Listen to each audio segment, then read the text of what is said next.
Another beautiful day, another starter pack video। बोला था ना मैंने, इस साल में बहुत कुछ नया ट्राई करने वाला हूं। तो आज हम जिस एनिमे पे बात करने वाले हैं उसका नाम है Freedom Beyond Journeys End. I am pretty sure कि आपने इस एनिमे का नाम जरूर सुन रखा होगा and you might be wondering कि भैया इस एनिमे को देखा जाए या ना देखा जाए। वेल, ये स्टार्टर पैक वीडियो आपके इसे डिसीजन को आसान करने का काम करती है। अब वीडियो शुरू करने से पहले एक बहुत ही छोटा सा चुन्नू मुन्नू सा स्पॉइलर अलर्ट, क्योंकि इस वीडियो में हम फ्रीडन के पहले 2-3 एपिसोड्स पे थोड़ा बहुत बात करेंगे। वो क्या है ना, कहानी थोड़ा सा बताना पड़ता है ताकि आपको आइडिया लग सके कि फ्रीडन एनिमे के अंदर चल क्या रहा है, लेकिन कोई मेजर स्पॉइलर ऐसा नहीं है। तो फिर किसका वेट कर रहे हैं, शुरू करते हैं अपने इस वीडियो को।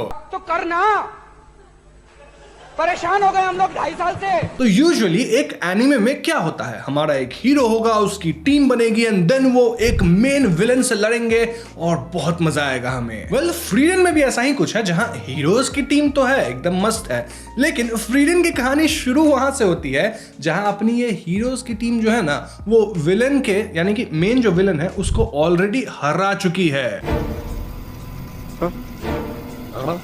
मजाक नहीं कर रहा, कहानी 4 लोगों से शुरू होती है जो कि पिछले 10 साल से एडवेंचर पे थे और वो लोग ऑलरेडी डीमन लॉर्ड को हरा चुके हैं। डीमन लॉर्ड बोले तो इनके यूनिवर्स का मेन विलन, जैसे जेजेके में सुकुना हुआ। अब आप पूछोगे कि ये 4 लोग कौन थे। वेल, ये थे हिमेल द ह्यूमन हीरो, एल्फ मेज फ्रीडन, डॉर्फ वॉरियर आइजन और एक प्रीस्ट हाइटर। तो डीमन लॉर्ड को हरा के ये लोग रॉयल कैपिटल वापस आए हैं, जहां इनका मस्त स्वागत किया जा रहा है। अब देखा जाए तो ये लोग 10 साल से एडवेंचर पे थे, जो कि एक बहुत बड़ा टाइम होता है। राइट रॉन्ग, हमारी जो एल्फ मेज फ्रीडन है ना, उसके लिए एक बहुत ही छोटा टाइम था। क्यों? क्योंकि यूजुअली एल्फ्स की जो लाइफ होती है वो हजारों साल की होती है, तो 1000 साल में से 10 साल निकालना कोई बड़ी बात नहीं है, लेकिन ह्यूमंस के लिए बड़ी बात है। ह्यूमंस 100 तक मैक्सिमम जीते हैं। तो फ्रीडन अपने बाकी 3 एडवेंचरर्स के साथ एरा मेटियोर शावर देखती है, जो कि 50 साल में सिर्फ एक बार होता है। फ्रीडन कहती है कि जब अगला मेटियोर शावर होगा ना, ये वाला, तो मैं तुम लोगों को ना एक ऐसी जगह पे लेके जाऊंगी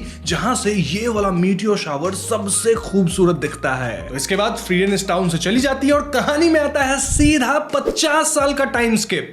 जी हाँ, फ्रीडन 50 साल बाद इस टाउन में आती है जहां वो हिमेल, हाइटर और आइजन से मिलती है। अब तक ये तीनों एकदम बूढ़े हो चुके हैं, स्पेशली अपना हीरो हिमेल, और ये लोग एक लास्ट एडवेंचर पे जाते हैं। एडवेंचर बोले तो ये लोग उस जगह पे जाते हैं जहां से एरा मीटियोर शावर बहुत ही खूबसूरत दिखता है। यहाँ चारों मिलके फाइनली इस खूबसूरत मीटियोर शावर के नजारे को एंजॉय करते हैं। और मैं आपको बता दूं कि फ्रीडन अभी भी वैसे ही दिख रही है जैसी 50 साल पहले दिखती थी। एल्फ है ना, उसकी लाइफ बहुत होती है। एक और सीक्रेट बताऊं, हिमेल शायद 50 साल पहले जब फ्रीडन के साथ एडवेंचर पे गया था तो वो फ्रीडन को काइंड ऑफ पसंद भी करने लगा था, लेकिन अब देखो 50 साल बाद हिमेल का क्या हालत है, एकदम बूढ़ा हो चुका है, लेकिन फ्रीडन वैसी की वैसी ही है। खैर, इस ट्रिप के बाद हिमेल ओल्ड एज की वजह से मर जाता है और फ्रीडन को बहुत बुरा लगता है। फ्रीडन रियलाइज करती है कि उसके पास पिछले 50 साल का वक्त था जब वो हिमेल को जान सकती थी पर्सनली, उसके बारे में काफी कुछ समझ सकती थी, लेकिन वो ऐसा नहीं करी। इनफैक्ट देखा जाए तो वो हिमेल को ठीक से जानती तक नहीं थी,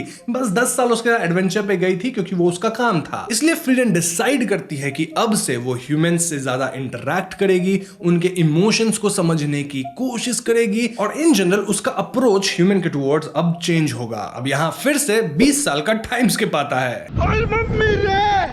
बाप रे, देख रहे हो पहले एपिसोड में कहानी कैसे उड़ रहा है एकदम। खैर, 20 साल बाद फ्रीडन फिर से हाइटर से मिलने आती है, जो कि अब बहुत ज्यादा बूढ़ा हो चुका है। हाइटर एक 9 ईयर ओल्ड वॉर ऑर्फन लड़की को पाल रहा है जिसका नाम है फर्न। नाउ ऑफ कोर्स हाइटर क्योंकि अब इतना बूढ़ा हो चुका है तो वो फर्न को पालने की स्थिति में नहीं है, तो ऐसे में वो फ्रीडन से कहता है कि तुम इसको अपने अंडर लो और इसको अपनी मेज वाली पावर्स जो है तुम्हारी वो सब सिखाओ। मेज वाली पावर्स क्यों सिखाओ? क्योंकि फर्न इतनी छोटी एज की होते हुए भी एक मेज थी। जी हाँ, उसके अंदर भी पावर्स थी, ऑल्दो उसको कभी भी कुछ ट्यूटरिंग नहीं मिला था, तो उसका पावर बहुत कॉन्सेंट्रेटेड एंड फोकस्ड नहीं था। अब फ्रीडन पहले तो थोड़ा स्केप्टिक थी कि वो फर्न को अपना डिसाइपल बनाए या ना बनाए, लेकिन बाद में मान जाती है और वो फर्न को स्पेल्स वगैरह, मैजिक ये सब सिखाना शुरू करती है। बस फिर क्या था, फिर से 4 साल का टाइम स्किप आता है। मजाक नहीं कर रहा हूं, फर्न लिटरली 4 साल तक फ्रीडन के अंदर काफी कुछ सीखती है, एकदम फोकस्ड होकर कंसंट्रेट करके। और इसी दौरान फ्रीडन एक ग्रिमोर इग्नोर को भी ट्रांसलेट कर रही थी। हाइटर अब तक बेड रिडन हो चुका था और यहाँ फर्न की भी थोड़ी सी कहानी आती है कि कैसे वो ऑर्फन होने के बाद खुद को काइंड ऑफ मारने वाली थी, लेकिन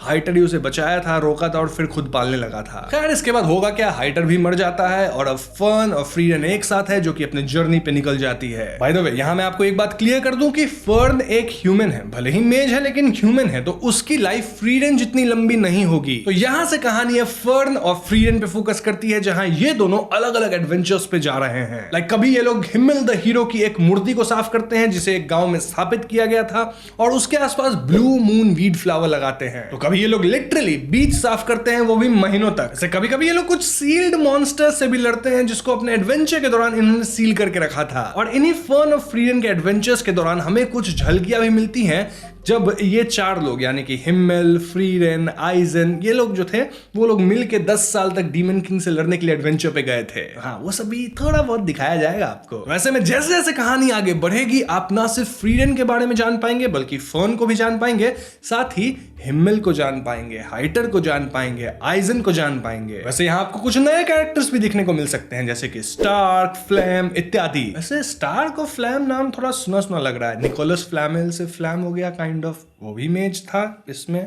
और स्टार्क तो हर जगह Game of Thrones, Tony Stark, समझ रहे हो। मेरा पॉइंट ये है कि फ्रीडन एक ऐसी एनीमे है जिसमें बहुत ही चिल और काम वाली वाइब्स है और आपका मन एकदम लगा रहता है। ये एक टिपिकल शोनेन एनीमे से बहुत ज्यादा डिफरेंट है क्योंकि शोनेन में यूजुअली बहुत ही इंटेंस सिचुएशन होंगे, मारधाड़ होता रहता है।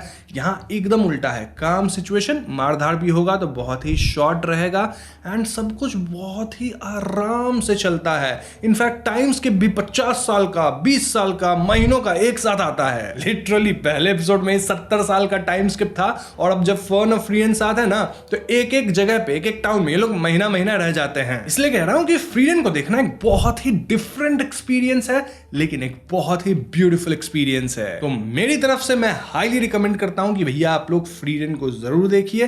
कहां देख सकते हैं? क्रंची रोल पे अवेलेबल है। क्रंची रोल वालों अब तो स्पॉन्सर कर दो यार, प्लीज सर प्लीज। तो लोगेनियन की तरफ से फ्रीडन को सील ऑफ अप्रूवल मिलता है। अब अगर मैं चाहूं तो आपको फ्रीडन के पहले 22 एपिसोड्स की कहानी बता सकता हूं क्योंकि वहां तक मैंने इस एनिमे को देख लिया है। लेकिन स्टार्टर पैक वीडियो का काम सिर्फ इंटरेस्ट जगाने का होता है, पूरी तरह से एनिमे को स्पॉइल करने का काम नहीं है स्टार्टर पैक वीडियो का। इसलिए छोटी सी वीडियो है, पॉइंट टू पॉइंट है और स्पॉयलर्स बहुत कम, जिससे सिर्फ स्टोरी में इंटरेस्ट आए एंड कुछ ज्यादा मेजर प्लॉट नहीं निकल जाए। स्पॉइल तो बाद में करेंगे जब आप लोग का इंटरेस्ट इसमें बन जाएगा, तब अपन मांगा भी पढ़ेंगे। एनीमे भी जितना है तो देख ही चुका हूं, तो सब कुछ लेके फिर स्टोरी में आके आपको स्पॉइल करूंगा।